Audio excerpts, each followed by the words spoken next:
Te aviso.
Estamos dentro, Ramón.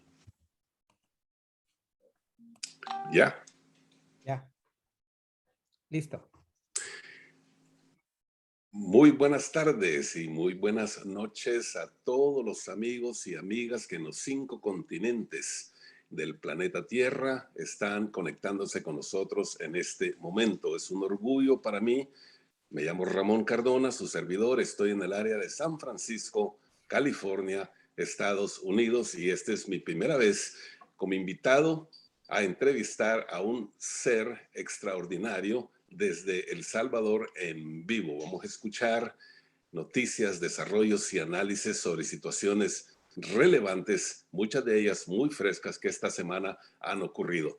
Este es el motivo que la ventana, el Frente Intercontinental, Ventana de la Lucha Popular salvadoreña, tiene para todos nosotros.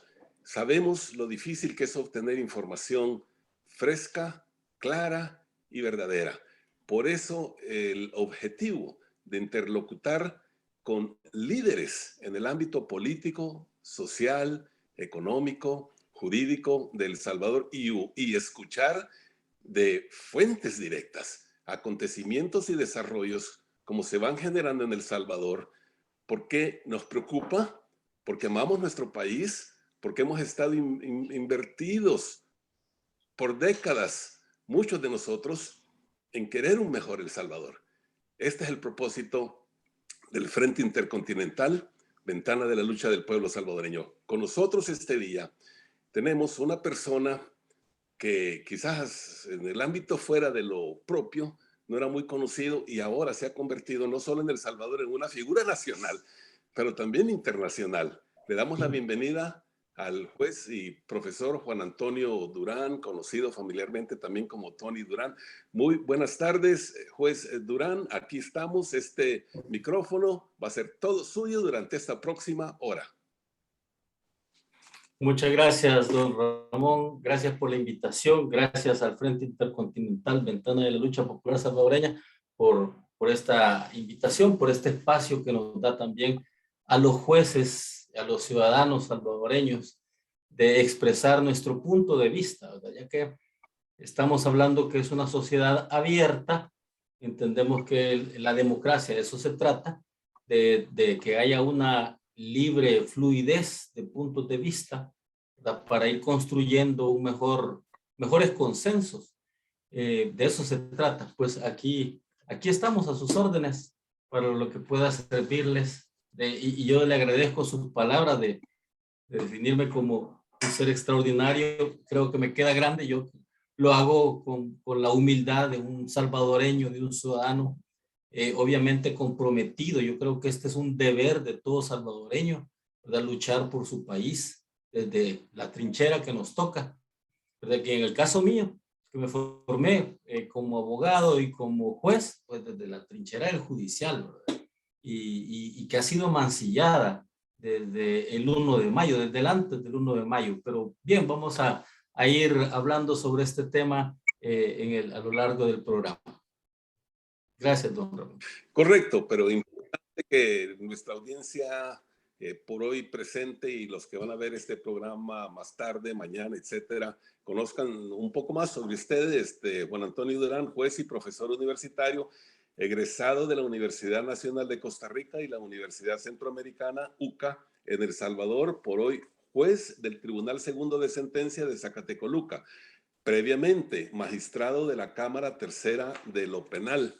Ha sido magistrado suplente de la Corte Suprema de Justicia, 23 años en la judicatura, estudios de posgrado de 3 universidades de España y también con la OEA, Organización de Estados Americanos, docente universitario y docente del área jurídica de la Academia Nacional de Seguridad Pública. O sea que estamos hablando con una persona que está empapada con todo lo que es lo jurídico, el enfoque sociojurídico del país. Comenzaría, juez Durán, con algo que esta semana ocurrió. 2 senadores republicanos y 1 demócrata de los Estados Unidos le pidieron al Departamento de Estado que haga un estudio y un reporte sobre el uso de la moneda o la criptomoneda Bitcoin, que en El Salvador tomó ya de manera legal,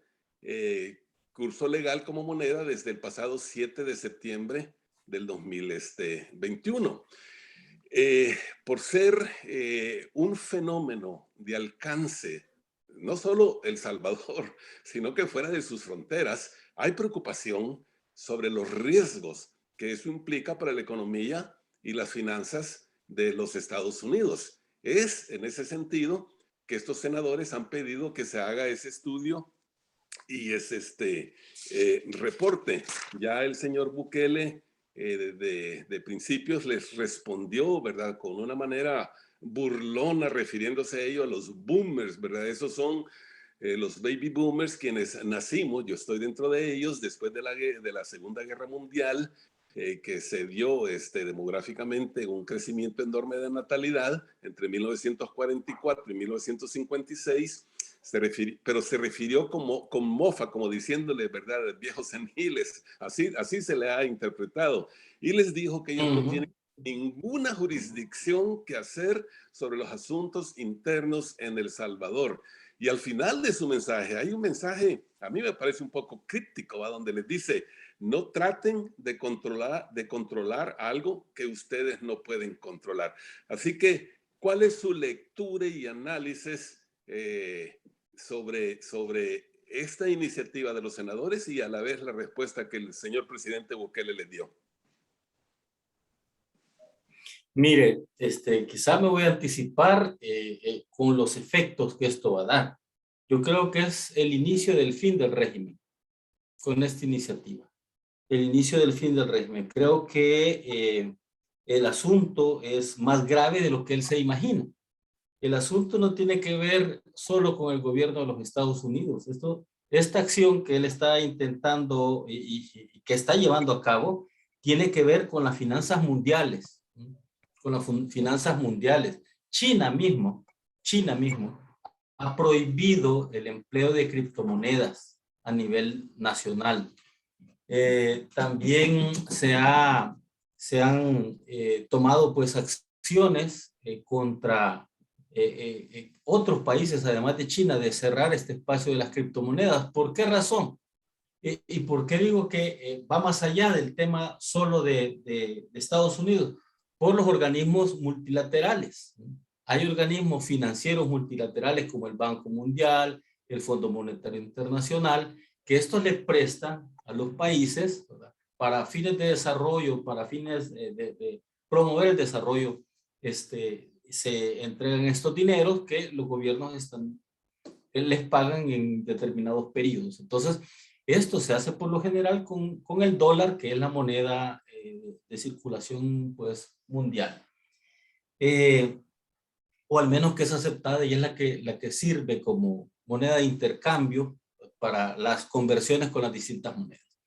El asunto pues es que hay un grupo de acción financiera internacional que surge allá por déjeme ver de cuándo es la Gafi. Es un organismo, denme un segundo, que pretende fiscalizar prevenir y que los estados, los gobiernos tomen acciones en contra del lavado de dinero y en contra de la financiación del terrorismo. Es de 1989, justo en la época que aquí estábamos viviendo la ofensiva, y Panamá estaba teniendo la invasión de los Estados Unidos contra el gobierno de Noriega, contra Noriega. En ese año, el grupo 8, el G8, estaban tomando esta iniciativa que se llama GAFI, Grupo de Acción Financiera Internacional, que pretende controlar, tomar acciones contra el lavado de dinero. Entonces, las cripto, bueno, y de ahí surgen las 40 recomendaciones, GAFILAT, GAFISUD, la GAFIC, otros organismos regionales que pretenden también que los gobiernos tomen acciones en contra del lavado de dinero. Una de estas acciones, por ejemplo, en el caso salvadoreño, fue adoptar la ley contra el lavado de dinero y de activos. Esas mismas leyes también, o leyes semejantes, son las que rigen en los Estados Unidos. Hay un tipo penal que tiene que ver con la promoción, la facilitación y el fomento del lavado. Es decir, el crear un espacio para que se vaya a lavar dinero, ya de por sí ya es un delito, se haya lavado o no se haya lavado. Brindar esa cooperación y de hacer un espacio, vengan, miren aquí, no vamos a lavar, pero venga a lavar aquí. Solo esa acción ya de por sí cada estado con sus leyes contra el lavado ya las penaliza. Entonces las criptomonedas tienen una finalidad de impedir el rastreo, es decir, se trata de operaciones clandestinas. La esencia de la criptomoneda es precisamente el anonimato de las personas que utilizan estas criptomonedas. Y esa era la contradicción aquí con la Chivo Wallet. Si la idea de la criptomoneda es que no se sabe quién hace el pago y que no se persiga de dónde viene ese dinero y que no se sepa quién hizo el pago, ni el origen del dinero, si es lícito o no, porque lo que hace es evadir los controles financieros, ya no a través de la banca ordinaria, sino a través de esta forma encriptada. Y se le llama encriptada porque hay algunos programas para el empleo de estas plataformas digitales informáticas que se conocen como Tor. El Tor son las siglas de Onion Router o de la ruta de la cebolla. Y se le llama ruta de la cebolla porque tiene una serie de capas para impedir de dónde se está haciendo esa transacción. Esas capas, que son esa cebolla, le tira a servidores de Australia, servidores de China, servidores de Rusia. Usted quiere ir de dónde está saliendo esa transacción, sirve como despiste para impedir la investigación de estos hechos. Entonces, el Deep Web, que es la web profunda, esta Deep Web no puede ser localizada con los motores normales de búsqueda, ¿verdad? Ni con Google, ni con los otros motores de búsqueda, que esas únicamente arrojan la web superficial. Imaginémonos un iceberg. Como que fue en la punta del iceberg lo que es la web superficial y los motores de búsqueda. Incluso en la red superficial, algunos motores de búsqueda le censuran el acceso a ciertas páginas que están en la superficie por sus contenidos, etcétera. Pero debajo de esto, es decir, en la parte del iceberg que está abajo, es la que se conoce como Deep Web o web profunda. Y aún debajo de la web profunda está la Dark Web o la web negra. Y ahí, en esa web negra, es donde se realizan hechos criminales, pornografía infantil, trata de personas, prostitución, sicariato, venta de armas, armas de grueso calibre, armas de guerra, explosivos, temas vinculados al terrorismo, drogas, en fin, la Dark Web es donde se mueve a nivel mundial el crimen organizado. Y una forma de pagar estos servicios que prestan es a través de las criptomonedas. El origen de las cripto es pues impedir el rastreo que se le va a dar sobre el origen de esos fondos. Entonces, el que el gobierno salvadoreño haya tomado la decisión de utilizar esas monedas como moneda de curso legal, está bien que lo hagan los particulares, digamos. Se los han dicho los gurús, los premios Nobel de la economía, a quien él señala de baby boomers. Si ser viejo no es malo, ser viejo es un accidente de la vida. ¿Ah? Y es más, es acumulación de conocimientos y experiencias. No podemos, pero lo que pasa es que él utiliza una retórica que quiere quedar bien con los millennials, que quieren quedar bien con los millennials, y en esa es una falacia. Él es muy hábil para, si él tiene un mérito que hay que reconocer, es el manejo mediático, la narrativa, el discurso, la propaganda, la publicidad. En eso tiene 10. Pero vamos a los hospitales. Vamos a ver la situación de la vivienda de los salvadoreños. Los baches en San Salvador. Usted estuvo aquí. Vea, parece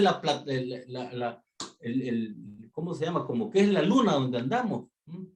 Esquivando baches, y andamos ahí con los carros, como que es la plataforma lunar, ¿verdad? Metiéndonos en cráteres. Entonces, no está haciendo nada, o hace muy poco, por el bienestar de los salvadoreños. Y siempre que ocurre un evento de estos, desvía la atención. Esa es otra estrategia retórica, desviar la atención. ¿Qué ha traído ahora? Ahora ha traído a un Baldwin, a un actor, dice que para montar una industria del cine aquí. ¿A dónde está la infraestructura para hacer un cine? ¿A dónde está? De lo más que puede ir tal vez a TCS, a que le alquilen alguno de los foros que tiene ahí ahí donde tienen sus oficinas. Pero de ahí no hay lugares apropiados, y eso implicaría una inversión enorme. Pues hoy va a ser Cine El Salvador. No sé cómo le van a llamar a ese evento que van a, pero pero un montón de gente ahí va a creerle, es que va a haber Cine El Salvador. Cine El Salvador. ¿A dónde están las escuelas de arte? ¿Dónde están los actores salvadoreños? ¿A dónde está la preparación de esta gente para intervenir en las películas que los Baldwin van a venir a invertir aquí? Nada más les paga por publicidad, así como le pagó a Luisito Comunica que viniera el día de las elecciones, solo para hacer un reportaje sobre él y hacer propaganda, lo que está prohibido. Este señor ha violado todas las reglas desde antes de las elecciones del 28F o 29, no me recuerdo cuándo fue, 28F, violó todas las reglas, todas las prohibiciones del Código Electoral, asfixió a los municipios al no pagarles el FODE, asfixió a los partidos a no pagar la deuda electoral. Yo he dicho que los va a disolver para no pagarles, pero esas son obligaciones del Estado salvadoreño para financiar a los partidos políticos. ¿Para qué? Para impedir, para que no vayan a correr el riesgo de buscar dinero mal habido, dinero de lavado, dinero de la extorsión, dinero del crimen organizado, dinero de drogas, y que estos sean financistas de los partidos y después los gobernantes electos estén comprometidos con el crimen organizado. La idea de la deuda política era financiar a los partidos para que no tuvieran necesidad, y a partir de los votos recibidos, así se les tenía que pagar. Pues no les pagó la deuda política, todavía no se las ha pagado. No les pagó el FODES a los municipios, es más, lo quitó, y hoy se llama Dirección de Obras Municipales, y todo se hace en nombre de él. Entonces, se pone a inaugurar obras del gobierno anterior, se pone a inaugurar obras dentro de los 15 días anteriores. El Código Electoral prohíbe inaugurar obras dentro del mes. Utilizó el tema de la vacuna en el periodo de la campaña con esa finalidad. Les entregó una semana antes de las elecciones computadoras a los niños, a los muchachos, a los de bachillerato, a los jovencitos. Obvio que toda esa campaña, eso no lo hizo con la finalidad de que los jóvenes progresen. Eso no es cierto. Eso lo hizo como propaganda, lo mismo que el paquete solidario de comida. Eso es nada más una estrategia de propaganda para él en el periodo electoral. sino hoy veamos las escuelas cómo están. Las condiciones en que están las escuelas de los salvadoreños están en peores condiciones. El sistema de salud está en peores condiciones de cómo estuvieron en los gobiernos anteriores. Se desmantelaron una serie de programas. Es decir, lo que estoy resaltando en esto es que ha infringido normas electorales antes de la elección, durante las elecciones y después, con el periodo de la pandemia, pues viene y remueve a los magistrados de la sala, con el que inicia el debacle del Estado de Derecho salvadoreño. Entonces, regresando al tema de las cripto, este es un asunto que no solamente tiene trascendencia para los salvadoreños, sino al gobierno de los Estados Unidos y a los gobiernos del mundo. Porque a través de los organismos multilaterales y la GAFIC, el G8, están preocupados por eso. Obvio que la iniciativa tiene una finalidad de investigar en realidad los riesgos financieros, los riesgos de lavado. Hay condiciones de seguridad en El Salvador actualmente para impedir que a través de esta criptomoneda se lave dinero o se utilicen fondos para atentados terroristas. ¿Existen esa seguridad? Pues no la hay. Como tampoco hay la suficiente, el manejo y el respeto de los datos de información de las personas.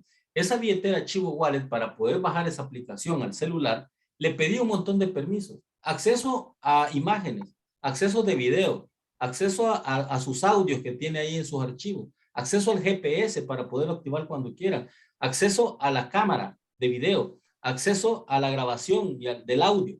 Es decir, el que ha bajado eso en su plataforma ha renunciado a su privacidad, ha renunciado a su intimidad de manera voluntaria. Es como en los contratos de adhesión. La letra pequeñita no la dice. Y la gente dice, no, sí, son $30 que me están regalando. A cuenta de que se puede regalar el gobierno para fomentar esta moneda. Eso técnica se llama pitufeo. El pitufeo es cuando alguien que tiene un montón de plata de origen ilícito necesita lavarla. ¿Y qué es lo que se hace? Pues va al mercado, va a las zonas populares y va y le entrega a cada uno de los locatarios sus 2,000 pesos diarios, sus 800, sus 1,000 diarios, sus 600. Y periódicamente, todos los días le dice, vaya, anda, abre una cuenta a tal banco y ahí vas a depositar. Y de eso te quedas con el 20%, de eso te quedas con el 10%, de eso me das la mitad. Depende de cómo haya regulado con el lavador. La gente recibe el dinero y va todos los días, cada 2 o 3 días, a meter esa plata. Ya una vez tenga esa plata, ¡pum!, la traslada a otra cuenta y de ahí a otra cuenta. Pero es una forma de lavar, porque si meten toda la plata de un solo, más de $10,000, ya tiene que informarse y tiene que generarse un reporte. Tiene que informarse, tiene que declararse. Y las unidades de investigación financiera, cuando ven movimientos de más de $10,000 diarios y de más de $25,000 al mes en una sola cuenta, crean un reporte de operación sospechosa, el famoso ROS que tuvimos con Francisco Flores y por los millones, 20 millones, 15 millones, 10 millones, no sé, que venían de China. Es un reporte de operación sospechosa. Entonces, lo que procuran con el pitufeo es precisamente lavar. Y esa plata se las han quitado. Le dieron el dinero y luego se la quitan.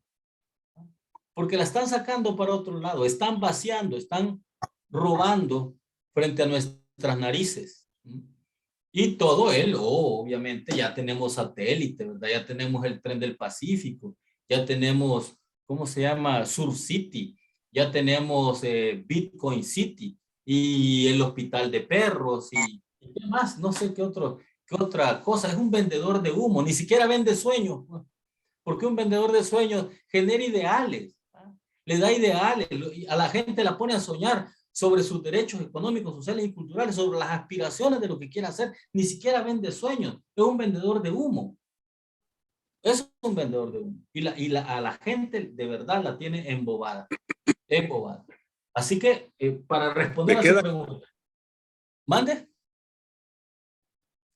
Me queda claro que Uh-huh. el uso de curso de moneda legal de una criptomoneda, en este caso el Bitcoin, trasciende más allá de las fronteras de El Salvador, y con todo la identificación de posibles y potenciales riesgos de actos ilícitos y criminales que se puede hacer con ella, obvio que bajo derecho internacional, tratando de entenderlo, el gobierno de los Estados Unidos sí puede hacer ese estudio que estos senadores le han encomendado al Departamento de Estado, y si, me imagino, identifican potenciales riesgos a la economía y finanzas de los Estados Unidos, van a tomar medidas al respecto. Eso me queda claro, es así.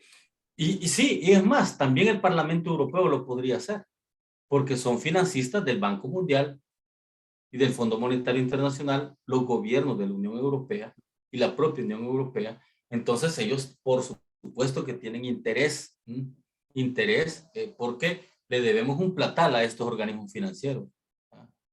Y entonces ahora lo que se quiere es evadir los controles de las finanzas, ¿verdad? Pero ¿para qué fin? O sea, ¿cuál es el propósito? ¿En qué beneficia eso a los salvadoreños? Ni en el micro, porque por más propaganda que se haga esto, la gente no quiere. La gente no quiere porque sabe la volatilidad y la dificultad además. La gente aquí, el 60% de la población salvadoreña no está bancarizada, no tiene cuentas de ahorros en los bancos. Y también hay un montón de salvadoreños que no tienen smartphones, que por lo menos se requiere un smartphone y acceso a las redes. O sea, yo creo que el presidente está soñando que vive en otro país y que la población salvadoreña es distinta, no conoce la realidad. Yo creo que el peso de la realidad al final va a hacerle caer al mismo pueblo que fue timado, fue engañado.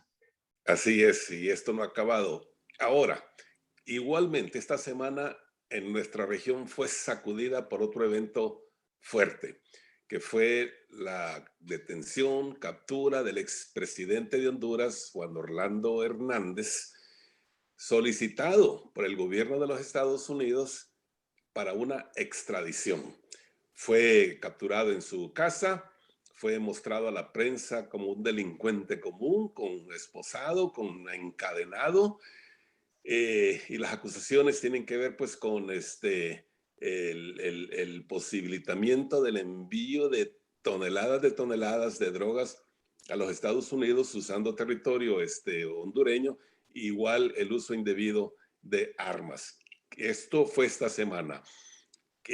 Nuevamente, extradición. Explíquenos qué significa eso para entenderlo en el sentido común, y por qué Estados Unidos sí puede hacer eso con otros gobiernos donde existan tales tratados, igual como existen con El Salvador, donde se han opuesto a que esos mareros líderes del tal manicomio y el Blue los estén resguardando y protegiendo, a pesar que han sido solicitados con extradición por los Estados Unidos ya por algún tiempo.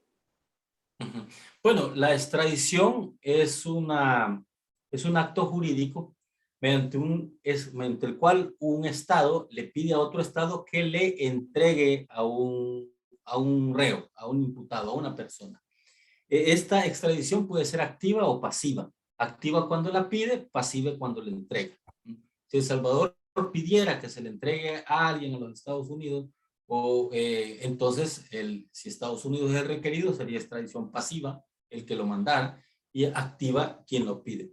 En el caso del señor Juan Orlando Hernández, pues Estados Unidos ha presentado esa solicitud. Ha llamado la atención la rapidez con la que ha actuado el gobierno de la presidenta Castro, porque esa solicitud va de Cancillería a Cancillería. No es una solicitud directa de corte a corte o de tribunal a corte, sino que se la canaliza al gobierno, el gobierno a través de Cancillería se la pide a la Cancillería hondureña, y la Cancillería hondureña se lo pasa a la Corte Suprema.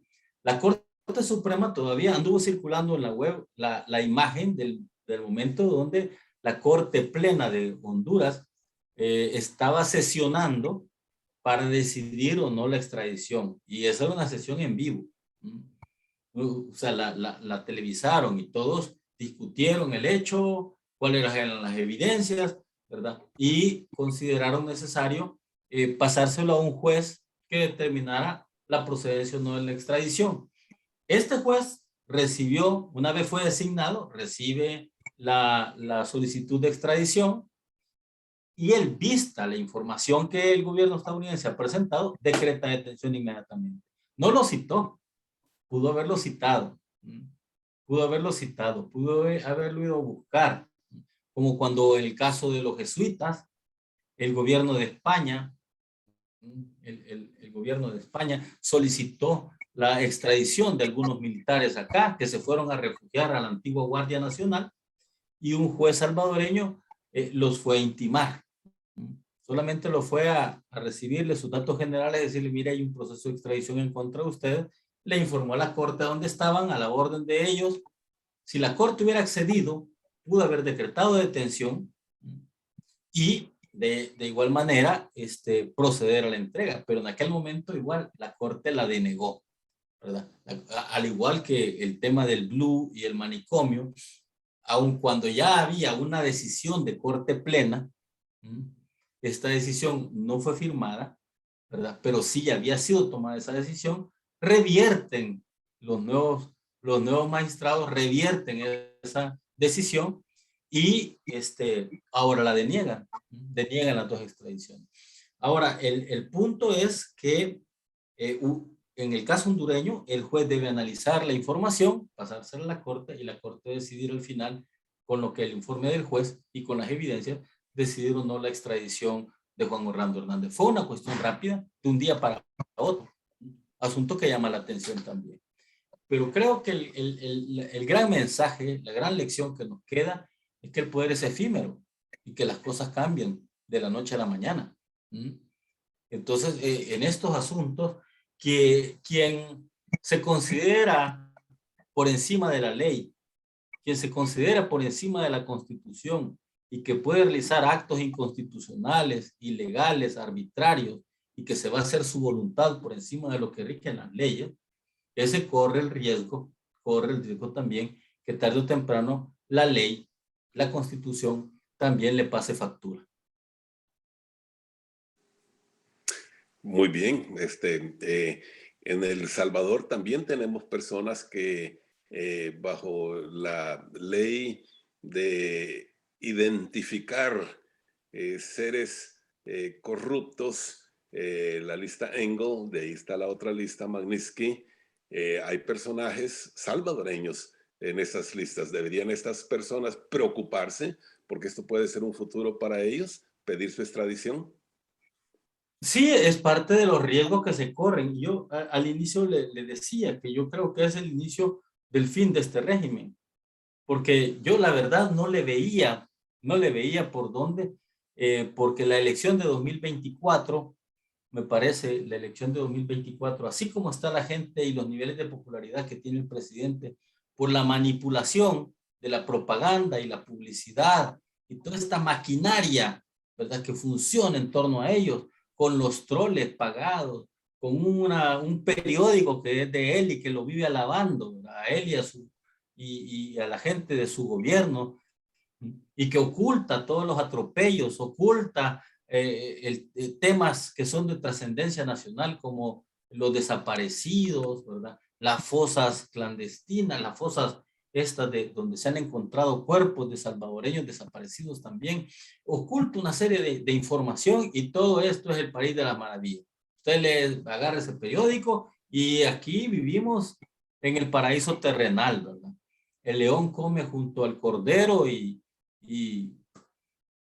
todo está bien, no pasa nada malo. Pero la realidad de la gente es otra. La realidad en la que vive la gente, las condiciones de salud, de acceso a los derechos económicos, sociales y culturales, el agua en las colonias, el agua, ¿verdad?, que no les cae, semanas enteras que no les cae. Y ahí andan los camiones con las pipas de agua vendiéndoles a $15 el barril. Entonces, la verdad es que la realidad salvadoreña es muy distinta de lo que la pintan estos señores, y es una realidad también, hay que reconocer, muy compleja, pero si no se atienden esos asuntos, se va a generar un descontento generalizado. Al final yo creo que la realidad es la que va a terminar poniéndole a la gente a que termine de darse cuenta que ha sido engañada por este señor, ¿verdad? Porque este señor ha ido nada más a beneficiarse de sus empresas, desde sus negocios, que tiene también varios periodos presidenciales en el que la compañía de publicidad de su familia, y en la que él era titular también, ¿ah? El gobierno le adjudicaba a ellos. Publicidad, el siguiente gobierno igual. Hubo cambio de gobierno y ahora es el frente. Igual les siguió dando publicidad a él. Y el siguiente gobierno igual la misma publicidad. Entonces fue creando una maquinaria de publicidad, de propaganda, pagando ahora troles pagados con los dineros de los salvadoreños, con los dineros que deberían de ocuparse para los derechos, para satisfacer las necesidades de derechos económicos, sociales y culturales. Ahí están recibiendo pisto por cada troleada. Por cada troleada. Y porque como ahí le llevan registrado el tiempo de permanencia y qué actividades han hecho, así les pagan. Si no hacen nada, pues no van a tener dinero. Entonces, la verdad es que es una situación en la que el gobierno le ha apostado a la propaganda y a la publicidad. Y en ese sentido yo no veía esperanzas en un resultado en el 2024, con el riesgo también de que quiera reelegirse este señor. Ya la misma sala inconstitucional, ya estos señores golpistas del 1 de mayo y usurpadores de los despachos, donde fueron removidos inconstitucionalmente, los anteriores, los legítimos, estos señores ya avalaron la reelección presidencial al sobreseer un caso en contra de lo que regula la Constitución. La Constitución tiene 5 disposiciones que prohíben la reelección, y es más, establece 3 sanciones. Tiene la del 88, la del 154, la del 131-16, la del 154-1, la del 248 de la Constitución, y hay uno más que se me acaba, el 75. En el 88 dice que la alternabilidad en el ejercicio de la presidencia es esencial para la forma de gobierno, la forma de Estado y la forma de gobierno. Es decir, debe haber alternabilidad. Su violación, dice, obliga a la insurrección. Es una consecuencia. A la Asamblea Legislativa, dice, la Asamblea Legislativa está obligada a desconocer obligatoriamente al presidente de la República que continúe en el mandato una vez ha finalizado su periodo. Y el 75 le establece además una sanción a los ciudadanos que suscriban actas, proclamas o realicen otro acto directamente encaminado a la reelección, como es lo que han hecho estos 5 señores. Estos 5 señores, según la Constitución, ya están en el supuesto hipotético de que sean sancionados con la pérdida de derechos de ciudadanos. Deben perder los derechos de ciudadanos porque han prevaricado además. Han dictado una sentencia o una resolución contraria a la Constitución y eso se llama delito de prevaricato. Han prevaricado. Pero como no les importa el derecho, sino que les importa quedar bien con el poder de turno. Y en eso tienen una enorme capacidad camaleónica. Estos sí no tienen principios, no tienen valores. Estos sí son camaleones. Se cambian del color por el que esté de turno. Y así van cambiando de color desde tricolores, naranjas, rojos, celestes. Lo que les interesa es estar bien. Estar bien con el poder de turno. No, de eso no se trata el derecho. Así como se siente ese tensionamiento. De eso no se trata el derecho. Entonces, yo creo que con esta acción, mande. Que así como se siente el tensionamiento que se está registrando en la sociedad salvadoreña, en sus comunidades, la polarización, ya ese sentimiento hasta de odio, que en la manera que muchas personas se dirigen a uno cuando uno hace críticas a estas políticas nocivas del presidente Bukele, no me imagino yo que él, y sabemos que lo tiene en su agenda, decida reelegirse, sabiendo la inestabilidad, la chispa de descontento que un hecho, una decisión así crearía en el país. Pero tenemos varios temas, juez Juan Antonio Durán. Quisiera también preguntarle, porque apenas la semana pasada también el presidente Bukele buscó crear un conflicto regional con Nicaragua relacionado a las aguas marítimas territoriales del Golfo de Fonseca, donde barcos salvadoreños, barcos de guerra salvadoreños incursionan en aguas que Nicaragua dice, hey, esas aguas son nuestras. Entre El Salvador y Nicaragua no hay divisiones. Recuerdo que en 1992, la Corte Internacional de la Haya tomó una decisión sobre los límites del uso territorial marítimo del Golfo de Fonseca entre El Salvador, Honduras y Nicaragua. ¿Qué pretende? Bueno, Nicaragua le respondió en 2 ocasiones y le decía, si hay un conflicto, dirimámoslo en las cortes, donde deben de llevarse estas cuestiones. ¿Qué lectura le da usted a este acontecimiento tan relativamente nuevo también, porque es de apenas hace 2 semanas que surgió? Mire, yo creo también que, bueno, antes de la sentencia de La Haya, hubo otra famosa sentencia, la de 2017, perdón, la de 1917, en la que se sentó el precedente de la doctrina Meléndez-Quiñones. Este precedente se conoce así porque ellos alegaron que las aguas del Golfo de Fonseca era una bahía histórica con caracteres de mar cerrado. O sea, no es un mar cerrado por la distancia que hay entre Nicaragua y El Salvador, no puede considerarse un mar cerrado, pero es una bahía histórica que está siendo compartida en condominio por Honduras, Nicaragua y El Salvador, pero tiene esos caracteres de mar cerrado. La sentencia de la Corte Centroamericana de Justicia vino a anularle a Nicaragua el tratado Bryan Chamorro, porque Estados Unidos quería poner ahí una base, Nicaragua estuvo de acuerdo, y Chamorro era el canciller, Bryan era el secretario de Estado de los Estados Unidos, el canciller estadounidense, estaban de acuerdo en que Estados Unidos pusiera una base en territorio nicaragüense. Y El Salvador con Honduras presentaron esa demanda contra ese tratado en la Corte Centroamericana de Justicia, que tenía su sede en Cartago, Costa Rica.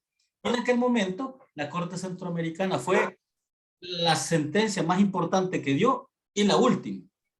La primera y la última de trascendencia, porque provocó también la caída de este sistema de Corte Centroamericana en aquel momento. Nicaragua no estuvo de acuerdo, pero la Corte Centroamericana anuló ese proyecto. Ahora, hacer este tipo de acciones, de ir a invadir el espacio territorial con armas, ese tipo de provocaciones, lo único que pretende es también generar distracción. Es un elemento de distracción. Recordemos igual la guerra de El Salvador con Honduras. La guerra de El Salvador con Honduras, que al costo que sufrieron muchos de nuestros hermanos salvadoreños en aquel momento, lo que hizo para los 2 gobiernos fue beneficioso, porque unió a la gente, invocando esos nacionalismos. Hondureño, ¿cómo decía? Hondureño toma un leño y mata a un salvadoreño. Ese tipo de expresiones de la Mancha Brava y de aquí la invasión del Salvador hacia allá, Roque Dalton lo retrata perfectamente bien en las historias prohibidas del Pulgarcito. Y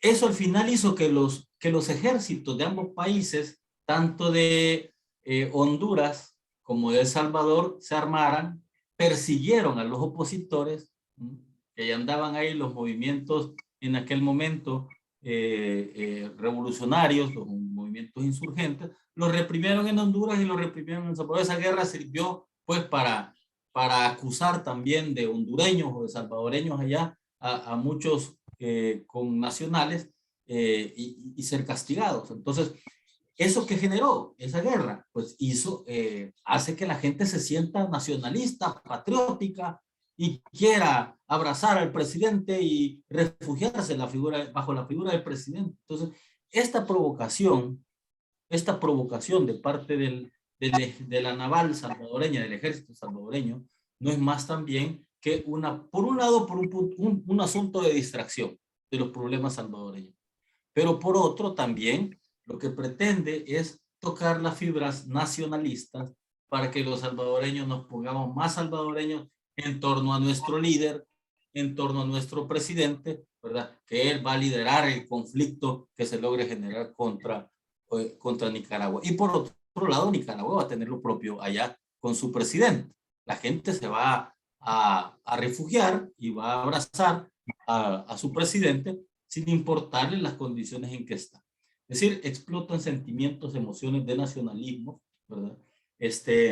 Que al final, pues yo lo que veo es este conflicto es una distracción y lleva una finalidad también de provocar un conflicto innecesario, y pretende además que este conflicto genere más simpatías hacia los gobernantes de los respectivos países. Entonces, así, al menos esa es la lectura que doy. Habida cuenta la sentencia del 17 y habida cuenta la guerra del 69, que al final quedaron muchos salvadoreños y muchos hondureños que no podían vivir ni en Honduras y no podían vivir en El Salvador, no fueron bien recibidos, terminaron en zonas marginales tanto allá como aquí. No eran ni salvadoreños ni hondureños, eran pobres. Entonces, a los gobiernos no les interesa la gente. No les interesan las condiciones en que vive la gente, en que subsisten. Sus derechos económicos, sociales y culturales no les interesan, ¿no? Les interesan sus negocios y ese es ahí el problema, ¿verdad? Llegan con la propaganda y la publicidad, pero anteponen sus negocios. O sea, es frustrante, ¿verdad? Para las poblaciones y creo que el resultado va a ser igual en esta ocasión. La gente se va a frustrar y estos mismos que hoy lo alaban y lo aplauden y lo adoran y lo idolatran, estos mismos van a terminar insultándolo, maldiciéndolo y diciéndole mil cosas. Gracias por muy buena explicación. Diría yo, ojalá que así fuera, que la última carta del gobierno de Nicaragua diciéndole, ok, vayamos a la Corte Internacional a dirimir este caso y que ahí murió el asunto. Pero ojalá, no sé, es impredecible con este señor Bukele y sus caprichos, saber qué nuevos pasos así controversiales, insultantes estará tomando próximos. Ahora, otro tema que nos preocupa bastante es el de los presos políticos. Muchos de nosotros creemos que hay ya presos políticos bajo este régimen de Nayib Bukele.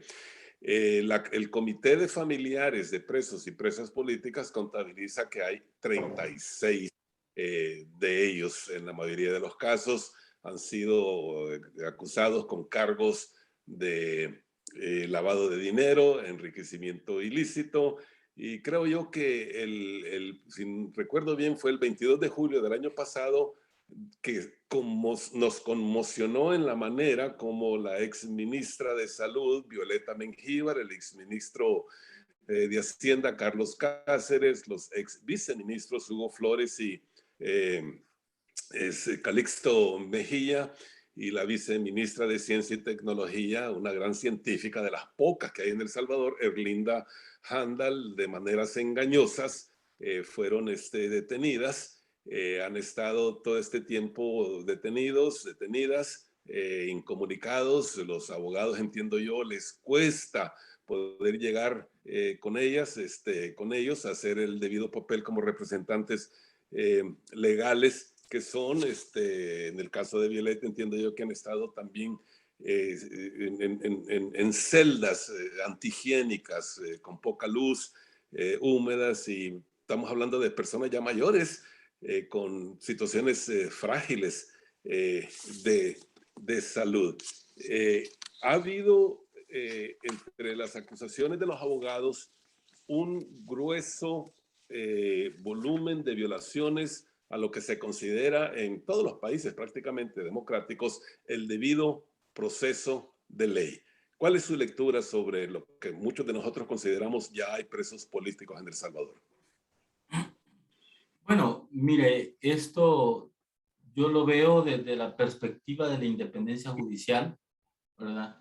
El golpe al 1 de mayo contra la sala de lo constitucional pretendía eso, poner operadores políticos en la sala de lo constitucional, porque estos señores no son jueces, no son magistrados, jamás ejercieron la judicatura, al menos 3 de ellos no tienen ni la más mínima idea de lo que es el debido proceso, jamás han estado dirigiendo una audiencia y no saben que el proceso debe girar sobre la persona humana. Y no se puede perder de vista que los jueces tenemos a personas de carne y hueso, seres humanos, a quienes se juzga. Al desarticular la Sala de lo Constitucional, que había tenido un enorme papel de control sobre los actos del presidente, sobre los actos del Ejecutivo y del Legislativo, durante la pandemia, el presidente digo, mire, yo no quiero más control, porque lo que ocurre entre derecho y poder es una relación de amor-odio.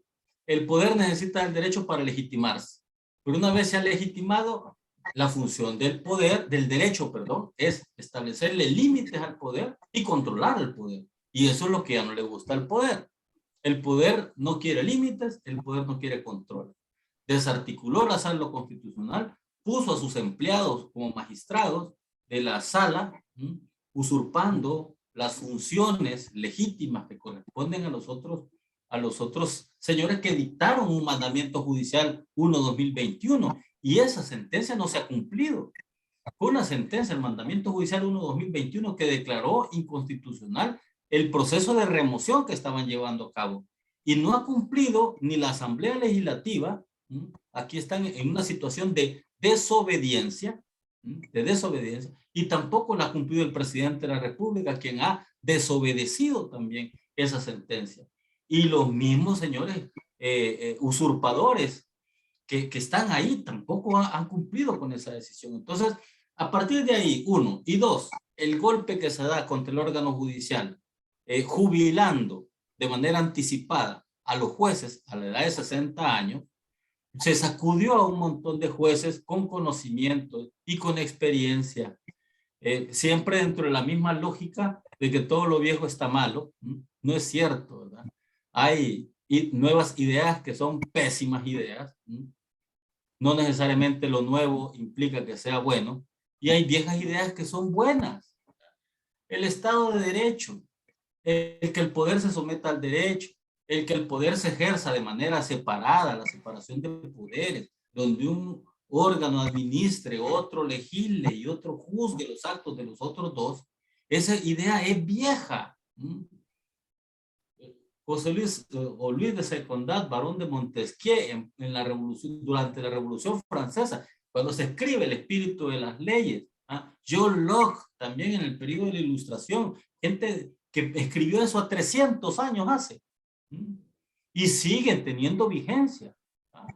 La creación de ese gobierno federal en los Estados Unidos, con el federalista, que proponen crear igual en esta separación de poder un judicial fuerte que sea capaz de juzgar los actos del Ejecutivo y del Legislativo.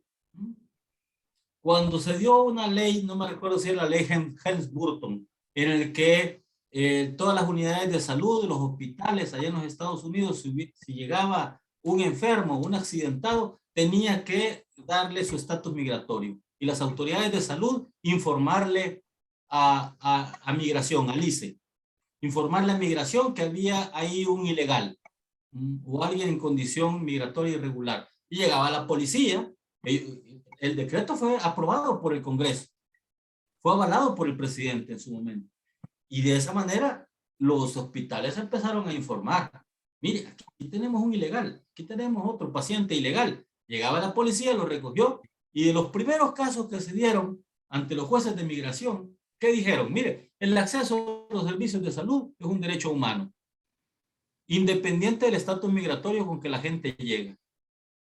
El estatus migratorio no interesa para los efectos de que pueda gozar de asistencia médica y atención médica. Y entonces ese juez de migración dijo que obligar a los médicos, a los directores de los hospitales a informar al ICE, que había un paciente ilegal, excedía las atribuciones y competencias del Ministerio de Salud. Entonces dijo, esa orden es ilegal y esa ley es inconstitucional. Inaplicaron esa ley, empezó un juez inaplicando, otro inaplicó, otro, y esa ley quedó sin efecto. Entonces, ¿qué ocurre? Que los jueces estamos obligados, porque aquí me voy a poner la toga ahorita de juez, para ponerme el traje de juez, los jueces estamos obligados a velar por los derechos y las garantías, que se hagan valer las garantías de los justiciables, de las personas que se someten a nuestro conocimiento y decisión. No estamos para atender caprichos, ni estamos para atender órdenes de otros, y en eso radica la independencia judicial. Cada uno de los jueces debe ser independiente, y ni siquiera los magistrados, ni siquiera los diputados o ministros o policías o ejército le pueden decir al juez en qué término fallar, porque si lo hacen es una injerencia indebida contra la independencia judicial. Déjennos a los jueces trabajar. ¿Por qué no permitió el presidente cogobernar con los jueces? Si es que los jueces también son gobierno. El gobierno se divide en tres poderes: un legislativo, un ejecutivo y un judicial. El judicial también es gobierno y es una tercera parte, sí, es un tercio del poder, pero es para garantizar los derechos de las personas. Así que con esa remoción de la tercera parte de los jueces, vienen y ponen ahora a un montón de fiscales a hacerla de juez, a un montón de litigantes a hacerla de juez, y a un montón de empleados judiciales a hacerla de juez, pero no por sus méritos, no por sus conocimientos y sus habilidades, porque ni siquiera vienen propuestos por el Consejo Nacional de la Judicatura, es por cherada. Los han puesto por cherada y los han puesto para que hagan lo que se les dice. Si incluso dicen los jueces, voy a consultar, mire, ¿y qué resolvemos aquí? Un colaborador le llega a preguntar al juez y el juez dice, tengo que consultar. ¿Cómo va a estar consultando un juez a un superior a quien lo han nombrado para tomar una decisión? Eso no es tener independencia, eso no es ser juez. Y así está operando el sistema judicial actualmente en El Salvador. Es un asunto gravísimo en términos de independencia judicial, y por supuesto que esta gravedad, este asunto grave, se traslada a los derechos humanos de los justiciables, porque los justiciables no cuentan con un juez independiente. Los justiciables están ahí sometidos a lo que ese que está ejerciendo el papel del juez le tiene que consultar a otro para ver si puede tomar esa decisión. Habrán casos en que dice, no, ahí vemos. Pero casos donde tenga relevancia, no lo dejes ir. A ese sí encerrarlo. A ese sí encerrarlo. Entonces, se ha violentado esa independencia judicial, se le ha violentado los derechos a los justiciables, y no estoy hablando solo del caso de los presos políticos, porque, vaya, si tienen una acusación y esa acusación está fundada en evidencias, por supuesto que tiene que analizarse el caso en un proceso, pero los tienen detenidos provisionalmente en condiciones infrahumanas, en condiciones violentándoles sus derechos. Esa situación es un abuso, es un exceso, porque la detención provisional es la medida última. Si un montón de imputados que se llegan a presentar a diario a los tribunales, allí llegan con sus camisitas manga largas y abrochaditos hasta aquí para que no le vean sus tatuajes, y se llegan a presentar a firmar, y uno los mira, ¿cómo está? Firmando que se han llegado a presentar. Si eso está ocurriendo con pandilleros, está ocurriendo con gente de todo tipo, ¿por qué no hacerlo con estas otras personas? ¿Por qué vamos a preferir la detención provisional? La detención provisional, según los instrumentos internacionales, es una medida excepcional y es la última. Y tiene una finalidad instrumental, como es impedir la fuga, que no se vaya a fugar, e impedir que obstaculicen el proceso, amenazando testigos, destruyendo evidencias. Pero si esta gente ya no está en el gobierno y todas las evidencias las tiene la fiscalía, y con que se le quite el pasaporte, ya por la edad, ¿cómo se van a ir huyendo por un punto ciego? Con que lo pongan en arresto domiciliario o un grillete electrónico. Ahí quedaron el montón de grilletes electrónicos inutilizados porque ya este otro gobierno dijo, no, ese era negocio anterior. Así que hoy no vamos a poner grillete electrónico. Mira, un grillete electrónico puede ser hasta un celular. Estarse reportando periódicamente, pero no. ¿Qué es lo que quieren? ¿Qué es lo que quieren?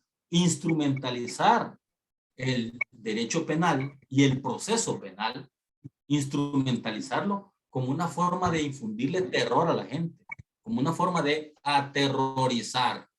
Y aquí venimos a aquel autor, a Maquiavelo, Nicolás Maquiavelo, el príncipe, que dice, mire, ¿qué es preferible para un gobernante? ¿Ser amado, ser querido o ser temido?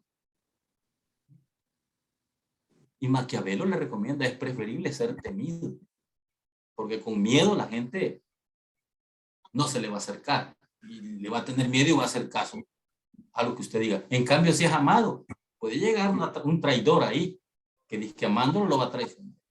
Entonces es preferible ser temido que ser amado. Y eso es lo que está aplicando este señor. Un régimen de terror, un régimen de terror. Ha aterrorizado a la gente. Durante la pandemia, la gente que privó de libertad y todo lo demás. Así que sí hay una manipulación de los procesos y se está afectando los derechos de estas personas.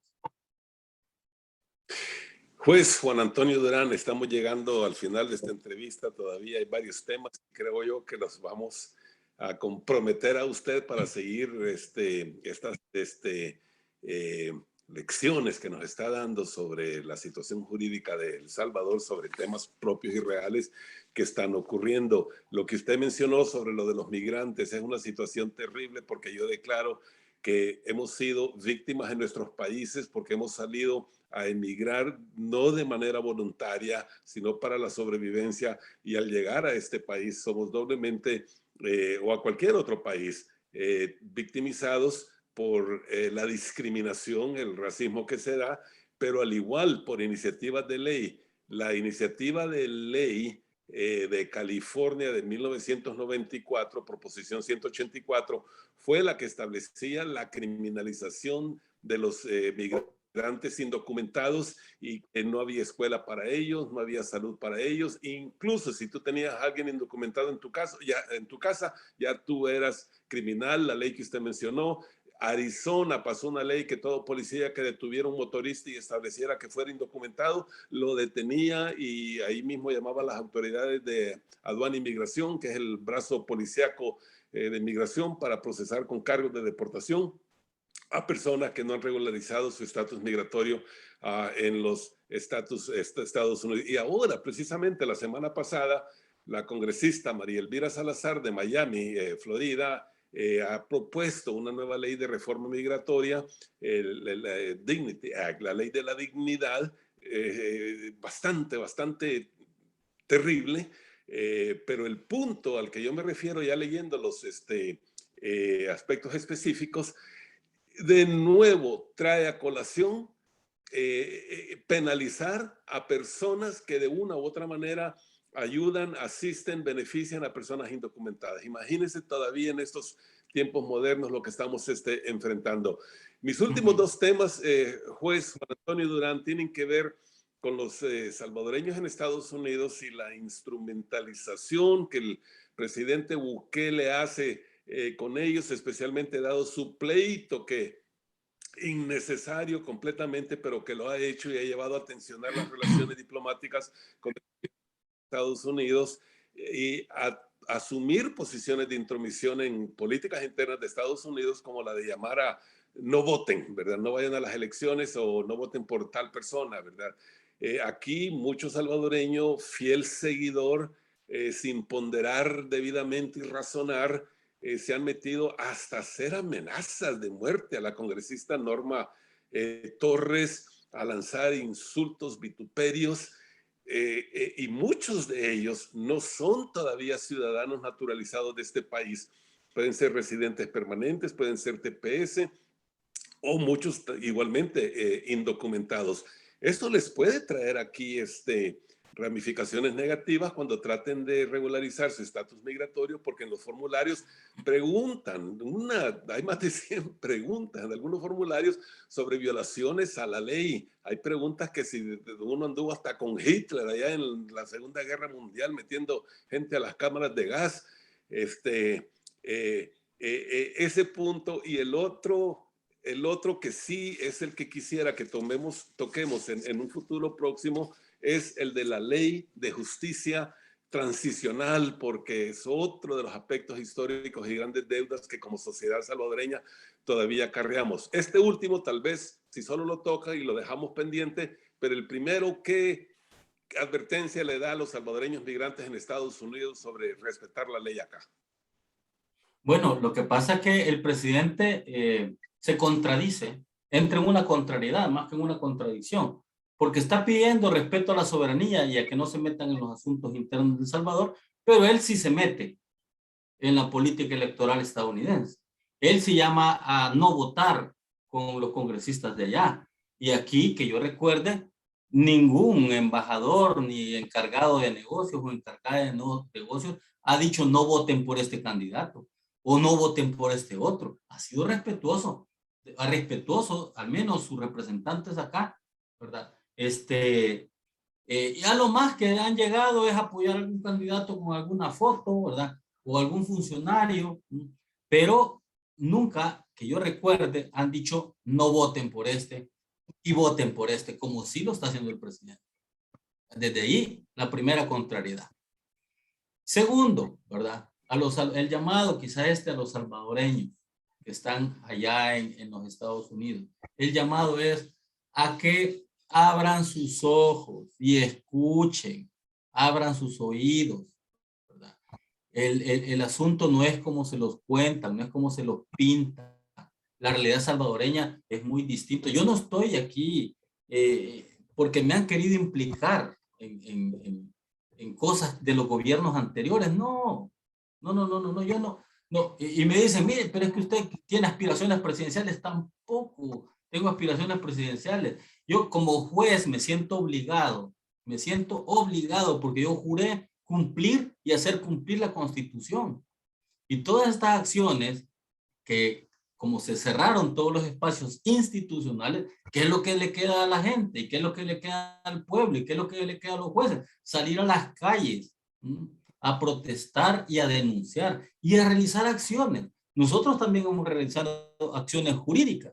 Como sabemos que aquí ya no tenemos posibilidades internas, hemos acudido al sistema interamericano a denunciar estos atropellos ante la Comisión Interamericana de Derechos Humanos y ante la Corte Interamericana de Derechos Humanos. La comisión tiene que terminar su procedimiento y luego pasar el caso a la Corte Interamericana de Derechos Humanos. La comisión tiene su sede en Washington, la Corte su sede en Costa Rica, para analizar las violaciones a los derechos humanos que ha hecho este gobierno. No es cierto, ¿verdad?, que como él dice, que estos magistrados que quitó eran del matrimonio Arena Frente. Mire, todos los jueces, dicen algunos, necesitan un apoyo político. Doña Sonia Sotomayor, la jueza de la Suprema de los Estados Unidos, de origen puertorriqueño, vivió en pleitos también con Trump, con el presidente Trump. El presidente Trump incluso le reclamaba eso a los magistrados, diciéndole que determinados partidos políticos habían apoyado a unos y determinados partidos políticos habían apoyado a los otros. Y todavía en un tuit, el presidente Roberts le contestó a Trump: nosotros estamos en la Suprema no representando los partidos. Nosotros estamos en la Suprema como jueces, haciendo valer la Constitución, las leyes y haciendo respetar los derechos de los estadounidenses. O sea, no se confunda.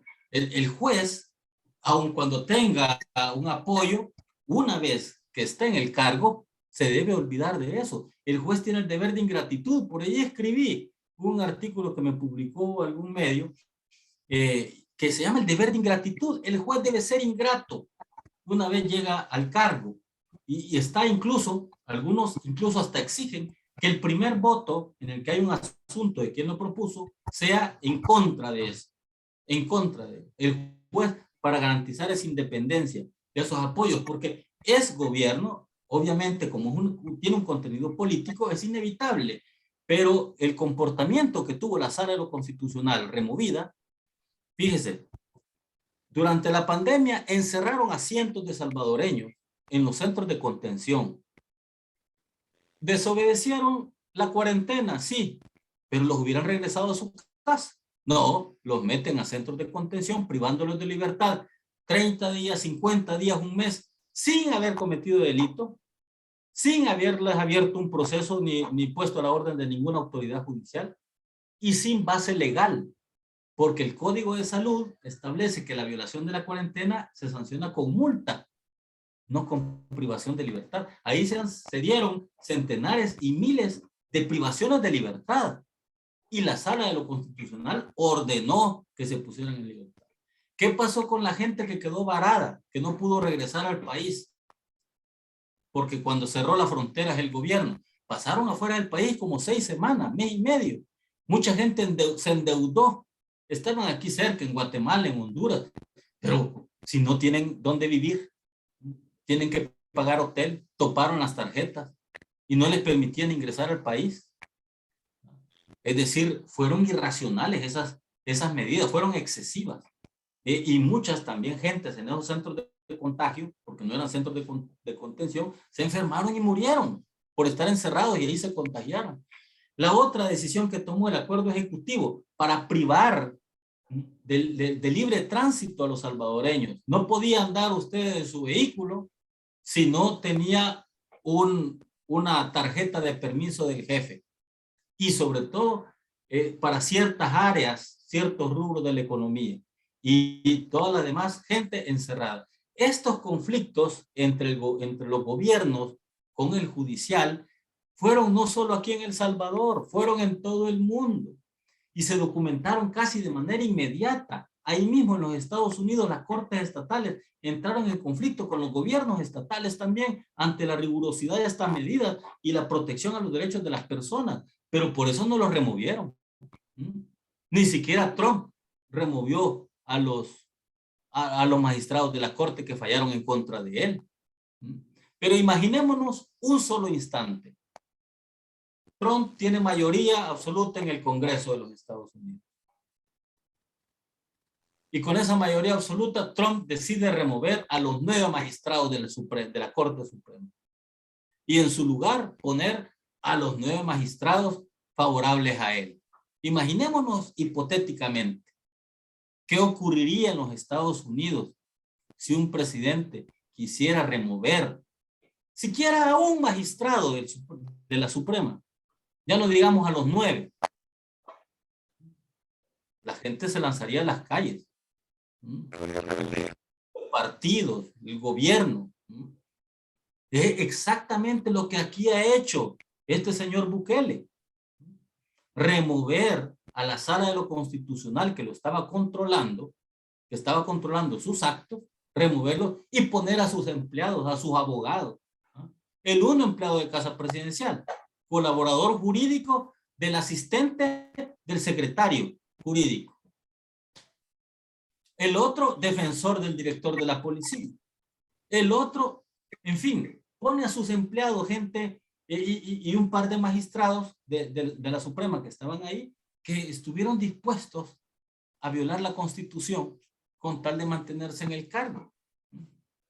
Con tal de mantenerse en el cargo. Pero yo insisto, este tema es un asunto pues bastante grave para el Estado de Derecho en El Salvador, porque al eliminar los controles se mina la transparencia, la rendición de cuentas, se elimina el FODES, se centraliza el dinero solo en el Ejecutivo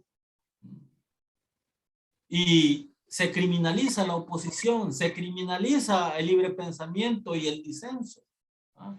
Espían a los periodistas, es decir, una serie de atropellos que no se ven porque esta gente está solamente alimentándose de propaganda y publicidad, cuando el asunto es mucho más grave. Compatriotas salvadoreños, hermanos salvadoreños, abran sus ojos. Esta situación no es normal. ¿Ah?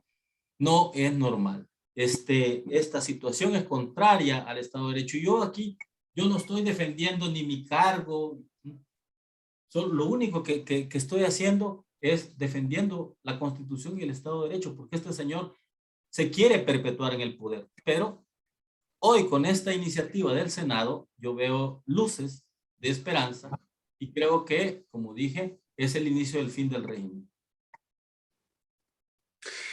Juez Juan Antonio Durán, le agradezco muchísimo. Dejamos en el tintero algunos puntos, por ejemplo, la Corte, en pleno de la Corte Suprema de Justicia, 11 magistrados les quitan los poderes a su propio presidente de la Corte Suprema. Esta semana hubo una captura colectiva de 40 residentes, de personas quienes estaban en tierras que el ISTA les había cedido hace 20 años y los violentaron, los humillaron, llevándolos presos a las Bartolinas de Cojutepeque. Vamos a discutir eso también.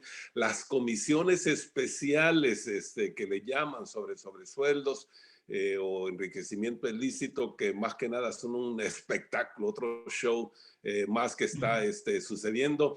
Me importa y nos interesa muchísimo porque usted sale a las calles con otros jueces independientes, con los trabajadores de justicia, junto con muchos sectores, y en esas grandes marchas multitudinarias en contra de las políticas nefastas del presidente Bukele, contra sus propósitos de crear una dictadura en el país. Y el punto muy importante que El Salvador no ha podido todavía cicatrizar estas enormes heridas de la guerra civil, lo que se conoce como la Ley de Justicia Transicional. Estaremos en contacto para programar una próxima discusión sobre estos temas. ¿Le parece? Será un honor, don Ramón, y de verdad me tienen a sus órdenes. Gracias por estos espacios. Si ven lo mío es el judicial, no me salgo de ahí, pero sí opino como ciudadano. También me atrevo a opinar sobre otros asuntos que exceden los límites del judicial. Sí prefiero enfocarlo más dentro del judicial, pero también hay otras cuestiones de valoración, ¿verdad? De valoración que son importantes hacer. Le agradezco más bien yo la oportunidad y también la marcha del 16, dice que estuvo por acá usted. Usted estuvo el 16. Vio que no era poca gente.